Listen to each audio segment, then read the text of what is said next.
మీ పొలంలో బంగారం పండాలా? అయితే ఈ పరీక్ష తప్పనిసరి. అదే సేంద్రియ కార్బనం యొక్క ప్రాముఖ్యత గురించి ఈ వీడియోలో తెలుసుకుందామండి. Welcome to Sujata agri farm. మనం భూమికి ఎరువులు వేస్తాం, నీళ్లు పెడతాం, కానీ పంట ఆశించిన స్థాయిలో రావడం లేదని బాధపడుతుంటాం. దానికి ప్రధాన కారణం మన భూమిలో సేంద్రియ కార్బనం తగ్గిపోవడమే. అసలు ఈ కార్బన్ అంటే ఏమిటి, ఇది ఎందుకు ముఖ్యం, దీన్ని ఎలా పెంచుకోవాలి అనే విషయాలను ఈరోజు వీడియోలో వివరంగా తెలుసుకుందాం. అసలు సేంద్రియ కార్బనం అంటే ఏంటి? What is soil organic carbon? సాధారణ భాషలో చెప్పాలంటే భూమికి ప్రాణం ఈ సేంద్రియ కార్బనం. మట్టిలో ఉండే కుళ్ళిన ఆకులు, అలములు, పశువుల ఎరువు మరియు సూక్ష్మజీవుల అవశేషాలనే కార్బనం అంటారు. ఇది భూమిలో ఎంత ఎక్కువగా ఉంటే ఆ భూమి అంత సారవంతంగా ఉన్నట్లు లెక్క. కార్బన్ పరీక్ష యొక్క అవసరం ఏంటి? Need for testing. అసలు దీని యొక్క అవసరం ఏందనేది మనం ఒకసారి చూసుకున్నట్టయితే, చాలామంది రైతులు కేవలం నత్రజని, భాస్వరం, పొటాష్ అంటే ఎన్పిక పరీక్షలే చేయిస్తారు, కానీ కార్బన్ శాతాన్ని పట్టించుకోరు. ఆదర్శవంతమైన భూమిలో కార్బనం 0.5% కంటే ఎక్కువగా ఉండాలి.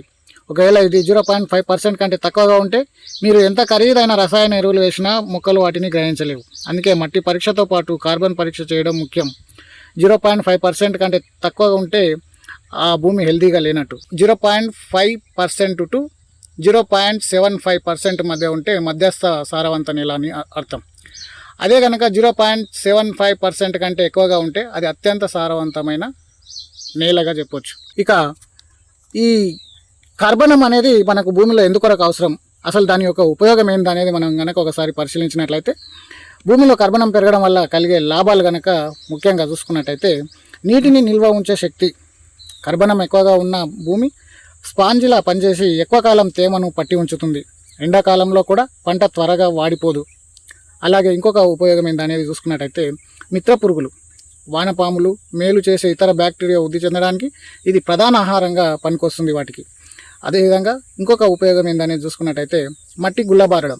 భూమి గట్టిపడకుండా మెత్తగా మారుతుంది. దీనివల్ల వేర్లు లోతుగా వెళ్ళి పోషకాలను తీసుకునేందుకు అవకాశం ఉంటుంది. ఎరువుల యొక్క సామర్థ్యం. మనం వేసే ఎరువులను వృధా కాకుండా మొక్కకు అందిస్తుంది.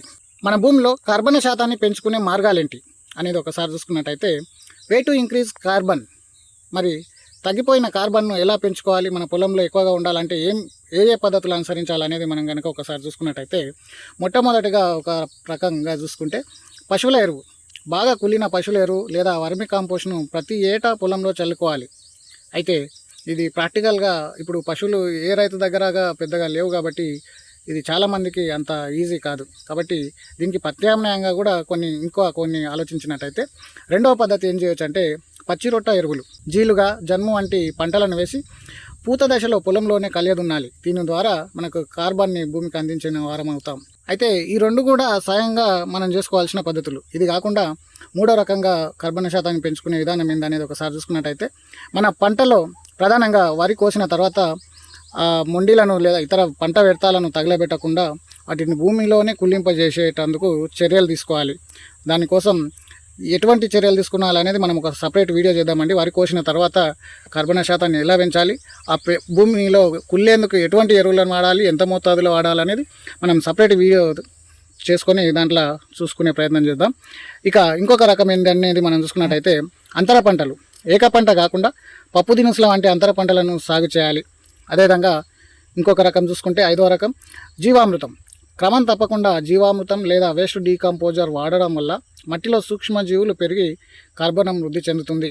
సో ఇదే అండి మనము ఇప్పటి వరకు తెలుసుకున్నది. అసలు సేంద్రియ కార్బనం అంటే ఏంది, దాని యొక్క పరీక్ష చేయించుకోవాల్సిన అవసరం ఏంది, దాని ఉపయోగాలు ఏంది అనే విషయాన్ని మనం ఇప్పటిదాకా క్లియర్గా తెలుసుకున్నాం. అంతేకాకుండా ఆ కార్బనాన్ని ఏ విధంగా పెంచుకునే విషయాన్ని కూడా పెంచుకోవచ్చు అనే విషయాన్ని కూడా మనం వివరంగా చూసాం.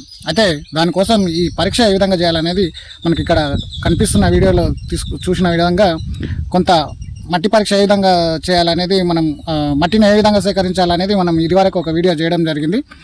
ఆ వీడియోలో ఒకసారి అది చూసే ప్రయత్నం చేయండి. అయితే ఆ విధంగా మట్టిని సేకరించిన తర్వాత ఆ విధంగా మట్టి పరీక్ష కొరకు కొంత తీసుకొని అందులో ఒక పరీక్ష నాళికలో కొంత మట్టిని తీసుకొని దాంట్లో ఏ కెమికల్ని మనకి బాటిల్లో చూపిస్తున్నట్టుగా AB అని 2 కెమికల్స్ ఉంటాయి.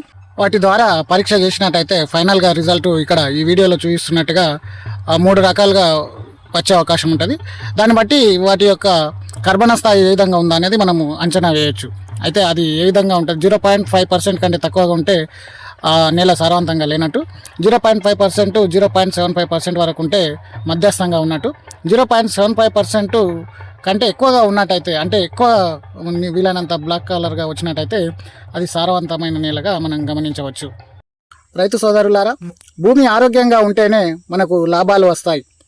కాబట్టి వెంటనే మీ భూమికి కార్బన్ పరీక్ష చేయించుకోండి. రసాయన వాడకం తగ్గించి సేంద్రియ పద్ధతుల ద్వారా భూసారాన్ని కాపాడుకునే ప్రయత్నం చేద్దాం.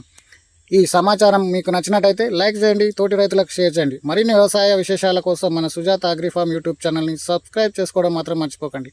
Thank you very much. మరో మంచి వీడియోతో మళ్ళీ మీ ముందుకు వస్తాం. అంతవరకు థ్యాంక్ యూ వెరీ మచ్.